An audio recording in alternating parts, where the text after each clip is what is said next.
আপোনালোকক আজি মই স্বাধীনতা দিৱসৰ 59তম যে দিৱসৰ আমি শুভেচ্ছা জনাইছোঁ। লগতে অসমবাসী ৰাইজ আমাৰ প্ৰিয় বঙাইগাঁওবাসী ৰাইজলৈ স্বাধীনতা দিৱসৰ শুভেচ্ছা জনাইছোঁ। আপোনালোকে জানে যে ৱাকিং জোনটো আজি যিটো এটা মেলা সদৃশ পৰিৱেশ, এইটোতো আপোনালোকে চাই ভাল পাইছে, আমাৰো ভাল লাগিছে। আৰু সঁচাকৈ ক'বলৈকে আমি নাজানো মাননীয় মুখ্যমন্ত্ৰী ডাঙৰীয়া শুনি পাবনে নাই, তেখেতক মই আন্তৰিক ধন্যবাদ জনাইছোঁ। আজি যে ৱাকিং জোনৰ এই মেলা সদৃশ পৰিৱেশ, সেইটো কাৰণে তেখেতৰ সুদূৰ প্ৰসাৰী পৰিকল্পনা।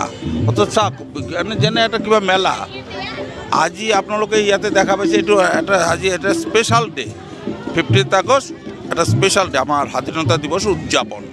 আৰু বিভিন্ন সময়তে এই ৱাকিং জোনত এইবিলাক প্ৰগ্ৰাম চৰকাৰীভাৱে হওক আৰু বেচৰকাৰীভাৱে হওক মানুহ কৰি থাকে।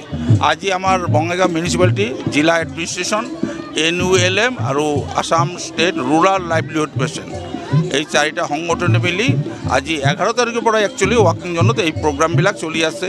তাতে মেলাৰ এই যে দোকান দিছে, পিঠা পায়স, আমাৰ কাপোৰ কানি বিক্ৰী, এইবিলাক যিটো আমাৰ ছেল্ফ হেল্প গ্ৰুপৰ, এইটো 11 তাৰিখৰ পৰা চলি আছে। আজি এই উৎসৱৰ সামৰণি পৰিব। আমি মাননীয় মুখ্যমন্ত্ৰী ডাঙৰীয়াক ধন্যবাদ দিছোঁ।